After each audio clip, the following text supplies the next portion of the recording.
Yo, yo, yo, what's going on? It's Terrell, Hall of Fame, D-Line, tbkc, and all that sweet, beautiful, wonderful shit. All right, I guess we'll address a little bit of drama. Because so many of you asked this, and I think it's because of the weirdo up in Canada that always making videos and talking. I don't have a problem with any of these breeders for the most part. I speak on their dogs. So like, the name comes up, Tone Roden. Look, I just, had a little interaction with Tone's wife. I wish them the best. They had a family thing come up or whatever. I don't choose to deal in that petty shit. The bottom line is I can't speak for them and why they did it and why they carry on the way they carry on. My bottom line is Tone Roden told y'all I did good business with him. That's the end of the day. I did great business with him, as he said.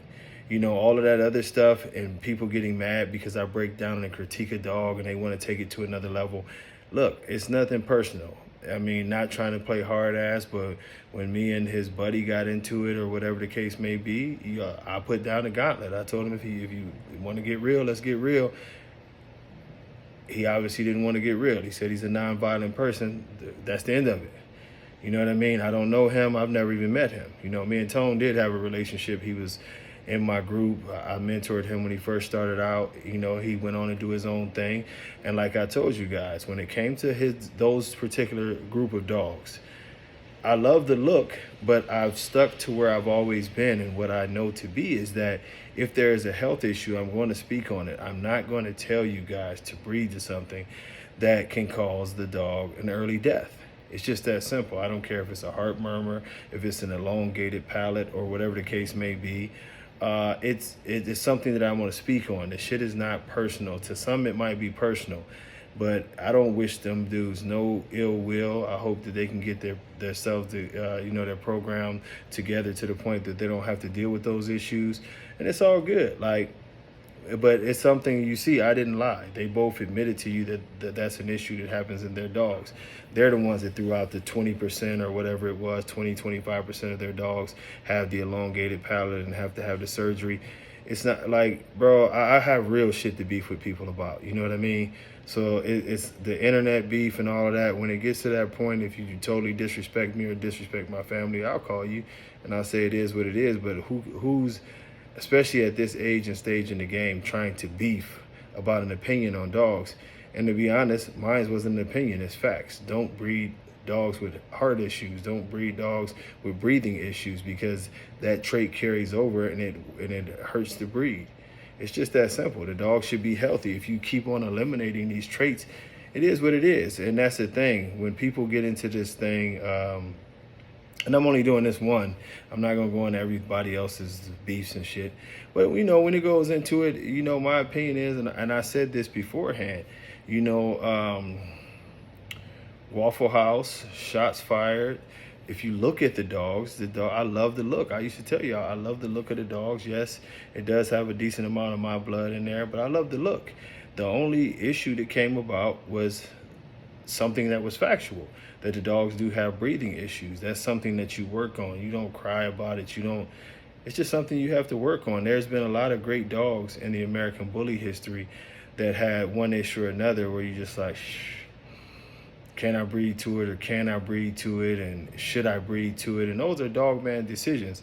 So, I would say, using this as an example, a lot of people have to understand you have to be open to that.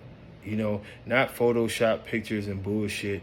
But if you know that your dog has certain issues, people are going to speak on that. And honestly, you should speak on it to continue to educate, because it's, especially when you're a high level breeder and you're doing a lot of breedings, you do have the ability to pick and choose to make your yard better, the breed better, and the whole nine.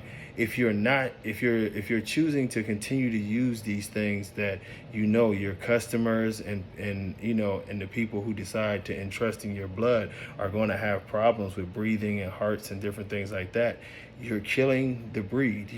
That's the same thing that goes for bad hips and different things of that nature. We have to remember 99% of all people who use these dogs, they want them as pets. So as you have them as you have them as pets, and trust me, I've heard of this a lot, to where some of these dogs have to be put down before they're 2 years old because their hips are horrible. Or you've got people who have the dogs and they have serious breathing issues and it becomes an issue, and I've heard those complaints a million times. Trust me, I've got people who later came to get dogs from me because their dogs were in a serious situations with their breathing and things. This is just me promoting the breed the right way. That's it. I'm not telling you you have to come buy a dog from me. Not at all. You know what I mean? Like I told y'all, I don't even have a huge interest in breeding anymore. It's more so I would love to see the breed succeed, and the only way the breed is going to succeed is if you guys get the dogs healthy, if the judges start judging the dogs in the ring properly, and if the registry start pulling papers on dogs that should not be bred. This is the only way that it's going to happen. Getting personal and thinking that it's something else. It's not. I'm telling you, it's not personal. This is strictly dogs. As I've told y'all, before, I don't do nothing, man. And if Tone be real, Tone would tell y'all, it was a couple family events. If I see something that went on with their family, I congratulate them, or I'll send my condolences if it's an unfortunate situation. I don't take this shit personal. My life is real. I've been in a lot of real situations. So a dog beef is the smallest thing on my list. I will defend myself and get at somebody if they need that. But for the most part, man, I wish every breeder in this breed the best of luck. But I'm still going to push the right rules to make this breed better. And y'all tell me if I'm lying. Do y'all think that the American Bully breed is in a good health situation or a good situation as a community now? I don't think many of you would say that, oh yeah, the dogs are on point, because most of you are now using my language and talking about health and confirmation and we got to clean things up. I hear y'all. Even though I don't comment, I hear y'all, and I find it absolutely hysterical because y'all talk shit and tried to bash me for years for saying the things. I was the #1 hater. Now that y'all had enough dogs die, maybe he was right. But that's all, man. No beef with nobody. You know what I mean? Like I told her, if it's, I wish everybody the best. I just hope that people start really taking it serious to clean this thing up. And as a community, we all should speak on issues that come up with these dogs that will prevent these dogs from being great. Until next time, peace.